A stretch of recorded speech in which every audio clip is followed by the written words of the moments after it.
નમસ્તે મિત્રો, રોની રેસીપી બ્લોગમાં સ્વાગત છે તમારું। તો આજે આપણે રેસીપીમાં મસ્ત એવો ચટપટો નાસ્તો લઈને આવ્યા છીએ અને એ પણ જો વધેલી રોટલી હોય તો ઘરમાં કોઈ ખાય છે નથી ખાતું તો એનો ઉપયોગ કરીને મસ્ત ટેસ્ટી અને એવો સરસ નાસ્તો બનાવી। તો આ એ નાસ્તો તો જોવામાં જેટલો ટેસ્ટી લાગે છે ને એટલો જ ખાવામાં પણ ટેસ્ટી બનીને તૈયાર થયો છે। કઈ જ નથી, એકદમ ઇન્સ્ટન્ટ થોડીક જ વારમાં બની જાય છે એવો નાસ્તો। ચલો તો રેસીપી આપણે સ્ટાર્ટ કરીએ। તો આપણા જોડે આપણે પડી છે આ જો બપોરની વધેલી રોટલી પડી છે તો એનો મસ્ત એવો ક્રિસ્પી અને સરસ ચટપટો આપણે નાસ્તો બનાવીશું કંઈક અલગ જ। તો આપણી જોડે 5 થી 6 નંગ જેટલી રોટલી પડી છે ને તો એને આપણે રોટલીને આ રીતે કટ કરી લેશું। ઊભી સ્લાઇસમાં આ રીતે બધી જ રોટલીને કટ કરી લેશું।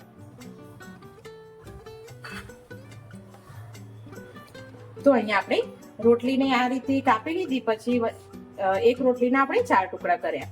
હવે એને આ રીતે રોલ કરી અને જે દાંત સાફ કરવાની સળી આવે છે ને સ્ટીક, એને આ રીતે આપણે કવર કરી લઈશું અને બધી જ જે છે ને રોટલી આપણી તો એને આ રીતે રોલ બનાવી અને આ રીતે બધી જ આપણી રોટલીને આ રીતે કરી લેશું।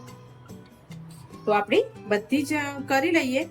હવે આપણે તેલને ફ્રાય કરવા પણ સાઈડમાં મૂકી દઈએ। તો અહીંયા આપણે તેલ ગરમ કરવા મૂકી દીધું છે। તો તેલ આપણું ગરમ થઈ ગયું છે અને આ રીતે આપણે જે રોટલીને એકદમ કવર કરી છે ને સ્ટીકમાં, તો આ રીતે આપણે તેલમાં થોડી ફ્રાય કરી લઈશું। તો જેથી કરીને છે ને એકદમ રોટલી એકદમ રોલ વળેલી રહે અને મસ્ત એવો ક્રિસ્પી નાસ્તો બનીને તૈયાર થાય આપણો। તો આપણે આટલી સ્ટીકો પહેલા કરી લીધી છે, બીજી સાઈડમાં આપણે બીજી તૈયાર કરીને જ રાખી લીધી છે। તો બધી સ્ટીકોને આ રીતે એકદમ ક્રિસ્પી ના થાય ને ત્યાં સુધી આપણે તળી લેવાની છે।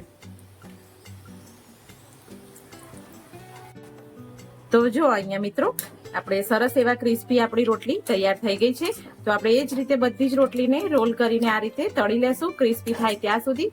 અને આ રીતે ક્રિસ્પી થઈ ગઈ છે તો આપણે એકદમ ટેસ્ટી નાસ્તો પણ તૈયાર થશે અને છોકરાઓને ભાવશે અને કંઈક નવું અને કંઈક અલગ તૈયાર થશે આપણો જે નાસ્તો છે।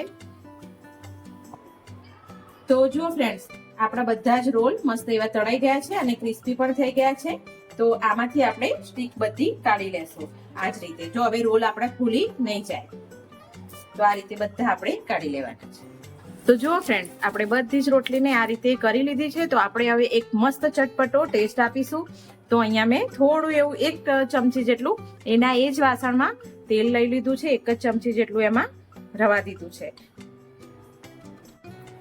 તો અહીંયા આપણે જે બનાવ્યા છે, જે રોલ બનાવ્યા છે એને એડ કરી દઈશું અને થોડા એવા આ રીતે તેલમાં થોડા આપણે મિક્સ કરી લેજો। ઓલરેડી આપણે તેલમાં ફ્રાય તો કરી લીધા છે અને પણ તો બી પણ આટલું કરી લઈશું। તો અહીંયા મેં ટોમેટો કેચઅપ લીધો છે। તો ટોમેટો કેચઅપ મેં 1 ચમચી જેટલો લીધો છે અને હા, આ પ્રોસેસને આપણે થોડી આમ હાથ ચલાવીશું અને સરખી એવી કરીશું અને ચલાવતા જઈશું, નહીં તો આપણા જે રોલ છે ને પાણી છોડવા માંડશે। અહીંયા આપણે થોડો એવો શેઝવાન સોસ લીધો છે જેથી કરીને તીખાશ થાય ને તો છોકરાઓને થોડી એવી મજા આવી જાય। અહીંયા હું સ્વાદ પ્રમાણે આપણે થોડું એવું મીઠું સ્પ્રિંકલ કરી લેશું અને હવે આપણે ગેસને બંધ કરી લેશું। ઓલરેડી આપણા ગરમ જ છે બધા જ રોલ, પણ એકદમ સરસ એવા તૈયાર થઈ ગયા છે। તો અહીંયા આપણે ગેસને બંધ કરી લીધો છે ને હવે સર્વ કરી લેશું। તો આપણે સર્વ પણ કરી લીધા છે। થોડા ઉપર આપણે કોથમીરના પાન સ્પ્રિંકલ કરી લેશું અને મારી પાસે ચીઝ પડ્યું હતું એટલે હું ઉપર એડ કરું છું, નહીં તો તમે સ્કીપ કરી શકો છો। એના વગર પણ આપણે મસ્ત એવા ટેસ્ટી અને ચટપટા તૈયાર થઈ જાય છે।